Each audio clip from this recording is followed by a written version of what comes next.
Hello, everyone, and welcome to the July edition of Between Two Techies. We took June off because Levi had to pretend to work for once 1 month of the year, and I was pretty flat out too, and we're back in it.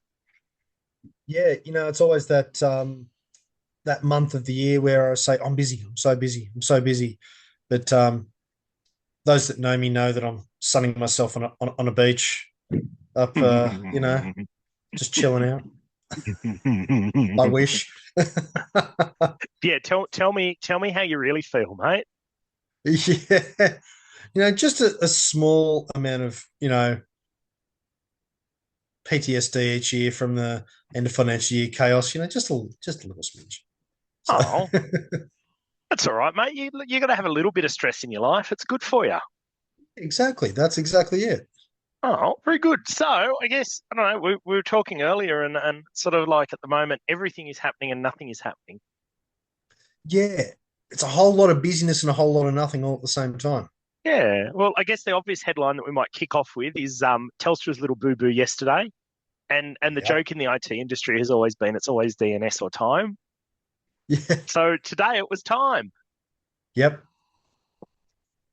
Um, Look, I think it's just another reminder, and Australia hasn't had a good run of major telco outages over the last couple of years, but Mm. it's a very good example. And I know we talk a lot on this podcast about it, but supply chain risk Yeah. and the fact that all it takes is one bad bit of config to get pushed out. And Yeah. a pretty universal essential service suddenly disappears and everyone panics. Yeah, exactly. Yeah. So it's interesting. I don't know if you've seen this or not, the frequency of these outages. Uh, Is it because like we're getting so reliant and so technologically required around all these things that we're noticing yeah, it more, or is it the I, frequency increasing? I think it's a bit of both. I think, and this will get us into our second topic in a minute, but especially in core network infrastructure, which essentially is all telco is, patching wasn't a thing. You got it Yeah. working. It was stable. You had resilient, redundant systems, and you didn't touch them because they Yeah. worked. Whereas we're now moving into, a period where cyber security risk, potential someone getting in and hacking it, or there being a vulnerability in it getting exploited, or whatever the reason is. There's Yep. there's a lot bigger push now to patch early, patch often, Yeah. and and I think because the industry traditionally hasn't patched often, let alone early, it's not a Yeah. muscle that they've used. And so they just haven't got their skill and their process mature around it because it was Yeah. very much, well, when we implement something or we roll out a big network change, we have a very strong change management governance process around doing that piece of work. What we Yeah. haven't built is a system about, well, how do I push an update every month on a Tuesday afternoon?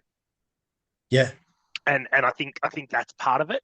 Um, but certainly, I think everyone is just so interconnected. Like I was talking to a Sparky the other day, and we were reminiscing. Like his old man drove cattle trucks. My grandparents had a bus company. People would ring the kitchen, the landline at home at lunchtime because they knew they would catch you between 12:30 and 1:30, Yeah. and or they'd ring you at 5 o'clock in the afternoon. Yeah. And that's when business got done on phones. Yeah. Whereas fast forward to mobiles, and it's kind of like if someone doesn't answer the phone or ring you back within half an hour, you think there's a problem. Um, Yeah. and so, I think that's certainly. I think those two things together are making us a lot more conscious of it, and the fact too that in the past the majority of business got done on landlines, whereas now Yeah. the majority of business gets done on mobile. Yeah. Um, so I think it's just those things, but look, would I be going and dumping Telstra and moving to Optus? No, because they're just as bad and have the same problems. Um, Yeah. so it's It's sort of it's not like, oh, I had a lemon, Nissan. I'm never going to buy a Nissan again. It's yeah, it's it's more about you need a process, you need systems that can deal with the fact that things break and things stop working, and because of that, we just need to be aware of it. Yeah, yeah, absolutely. And it's just about, yeah, being aware and also understanding it's going to happen. Like it's never going to happen on. Like there's no telco or supply that's never going to at some point run into an issue or an obstacle, or it's just it's life. It's just that's the way it's gonna happen. So uh I think people jumping up and down and kicking and screaming and doing all that sort of stuff, you go, well, I in think that actuality, the answer is internal. I feel yeah, like I'm sounding like you. The answer is risk management and yeah, going, this is the thing that happens. What is my process to deal with this when it happens? yeah, exactly. It's risk management and process. Um, those two things combined just create a a process that can be followed even in dire circumstances where you can actually help mitigate the outcome or reduce the severity of the outcome at least. Yeah, So but you've got to accept that the incident is always going to happen, and you can't yeah, control that or eliminate that. So and, you've got to go to other controls. yeah, exactly. And that's something in all businesses need to understand is that something there's always going to be something not it's never going to be perfect and smooth sailing constantly. Something is going to go wrong somewhere along the line. We're all human. We interact with these different devices, machines, whatever you may interact with. Something's going to go wrong at some point. It's just the way the law of averages. Oh, So totally. yeah. So Anyway, yeah. well, that's this week's Telstra incident. Um, Yep. so I guess, and I sort of started leading towards it. So there's been some stuff in the mainstream media recently about Mythos. So Mythos is a new AI model that got released by Claude. They realized, and so what one of the things it's specifically good at is finding vulnerabilities in software. It's very Yeah. good at reviewing code and doing what we call chaining attacks. So, I find this vulnerability and it's useless by itself. But if I can chain it with 6, 7, 8, 10 other vulnerabilities, I can get around something or cause some software to do something it wasn't designed to do, or get it to send me some data or whatever. Because Anthropic, who makes the software or the AI model, found out how powerful it was, they gave early access to I can't remember the number, but the big end of cybersecurity and the big end of software, like your Microsofts and your Googles and your Apples, etc., to let them go and run and test all of their stuff to sort of quote unquote give the good guys a head start.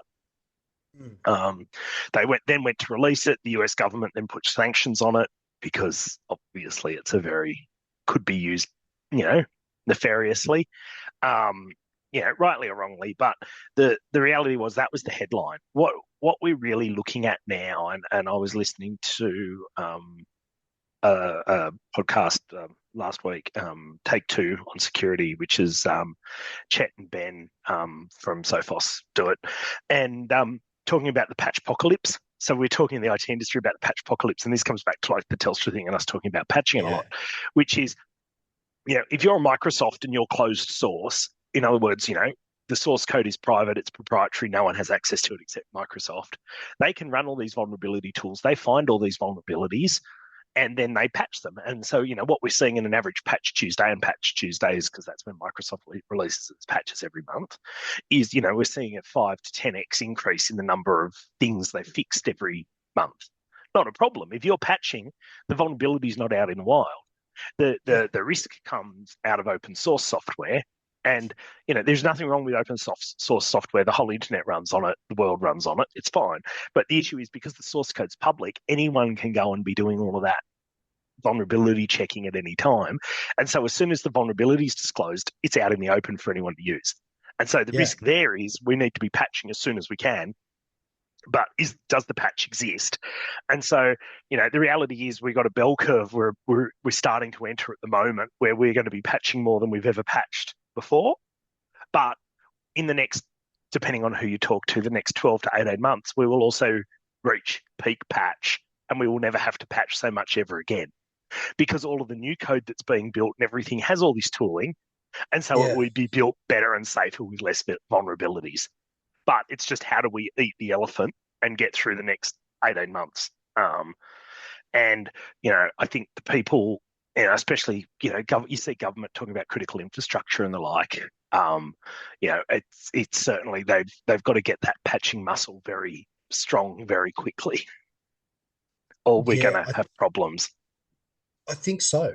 Um, if the patching is getting to that point, like you're saying, patch apocalypse, it's the amount of um, human interaction required for implementation and strategy around it. And the thing is, AI, as we've talked about before, is great, but it's also a double edged sword where it's making processes that would normally take far longer take seconds.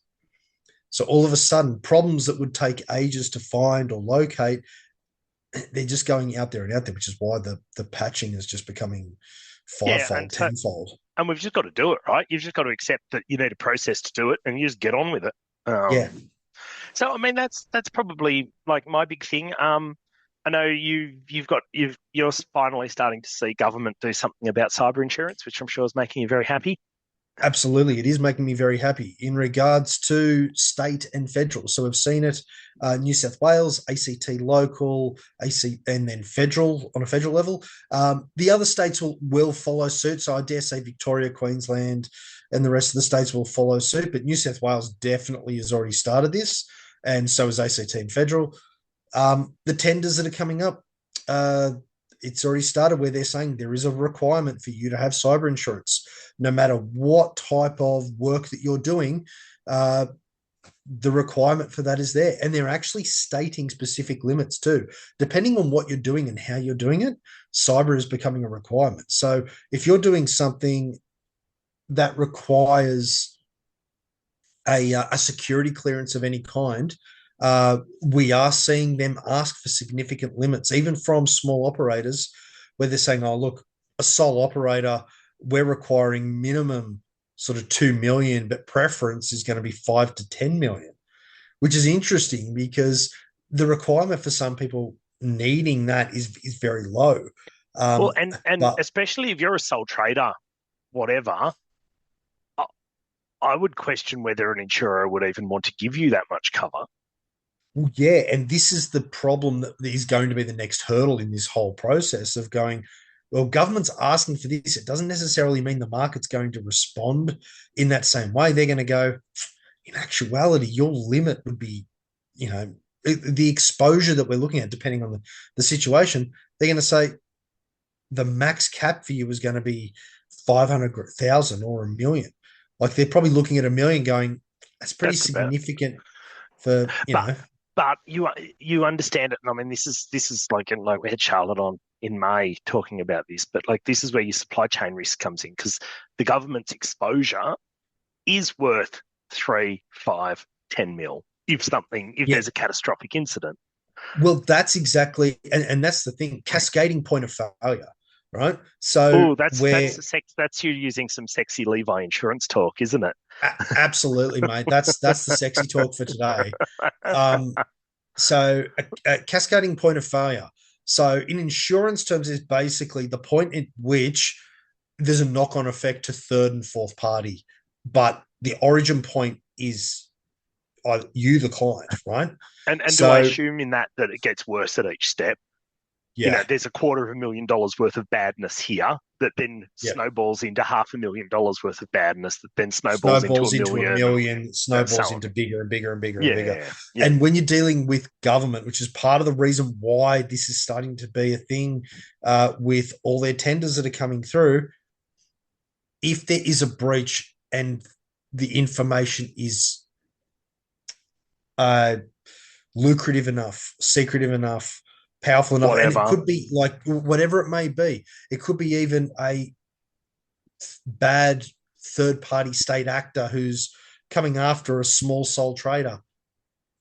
Under the legislation that now exists, they're on the hook for all of it, all the subsequent loss, all the exposure.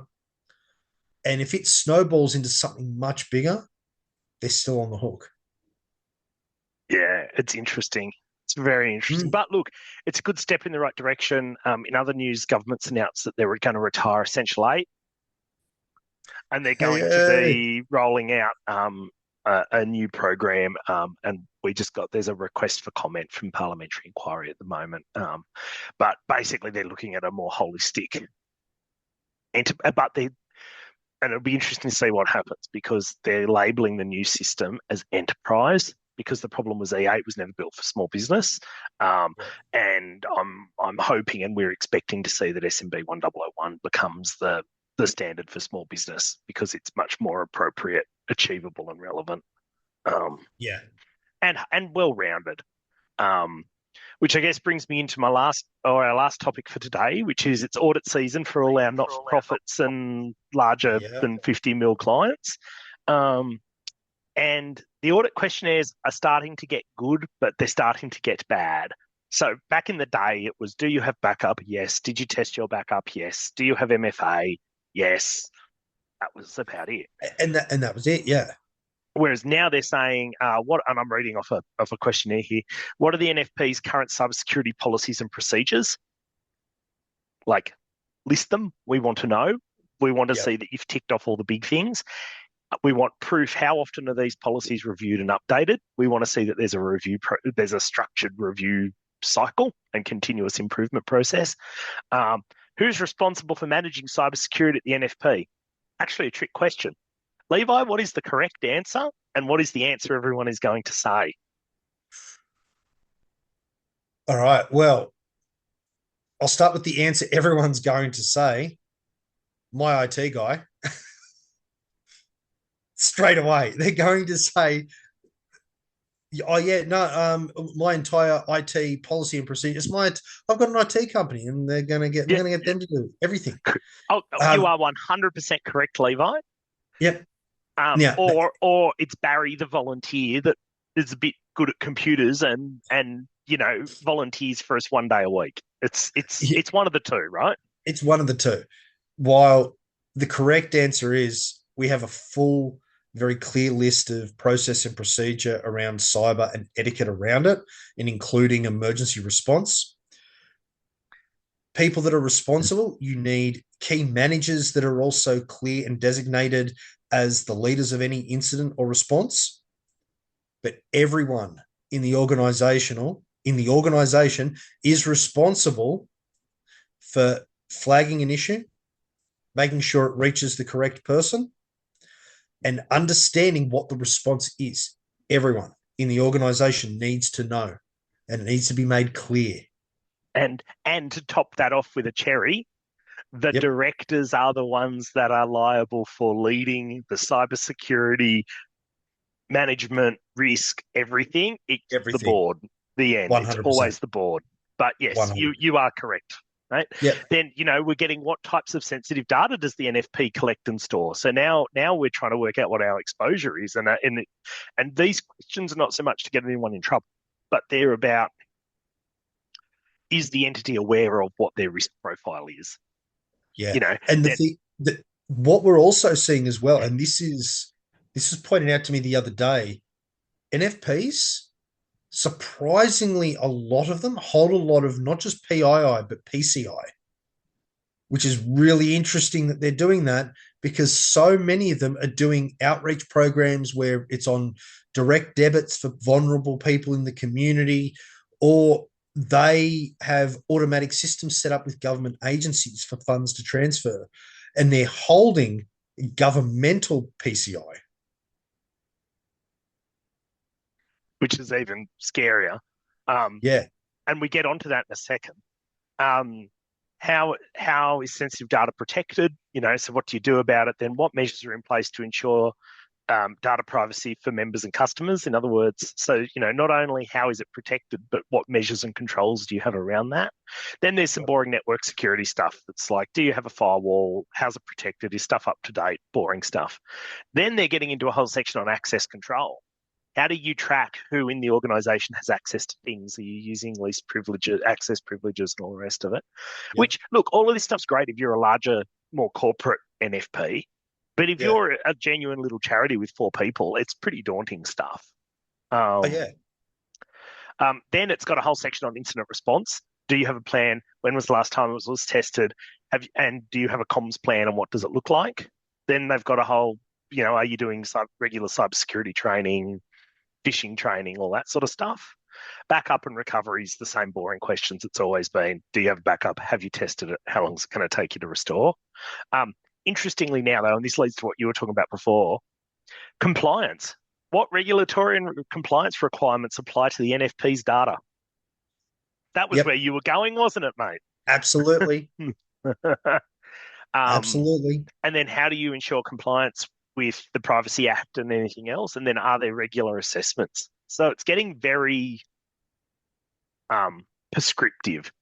And then tell us Yeah, about any recent incidents, and then future plans. What do you do? What's your continuous improvement look like? And I'm pretty sure I've said this before on this podcast, but you know, ISO is coming for everyone, and I think it's going to end up. My prediction is because there's DISP, which is the government. Like, if you're getting into proper like protected that kind of data, you're doing DISP, yeah, which is ISO with some extra government controls in it. But yeah, I see everyone getting pushed into, if you're smaller than X, you do SMB 1001. And then when SMB 1001 no longer fits your organization, then you go and do ISO.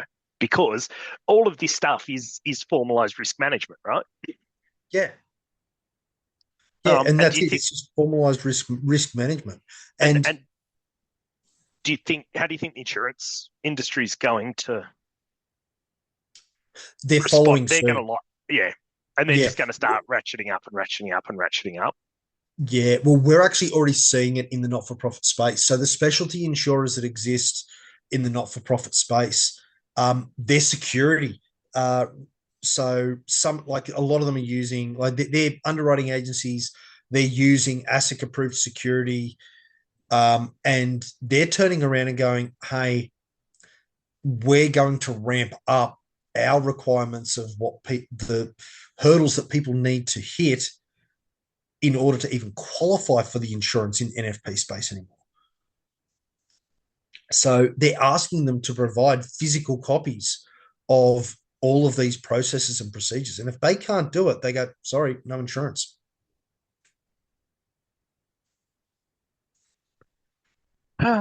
Good fun, mate. Yeah. Good fun. Very, very good fun. Well, Mm. I don't know. I think that's probably it for this month. And look at that, mate. 23 minutes. Look at us getting Nailed it. consistent, mate. Nailed it. Well, until next time, mate.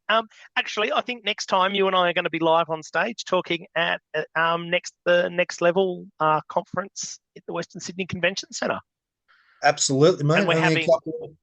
a couple of weeks. We're having a fireside chat. What MSPs should be asking their insurance broker. It'd be good fun. Yeah, absolutely. Good times. Good stuff. See you then, mate. Bye. See you, mate. Bye.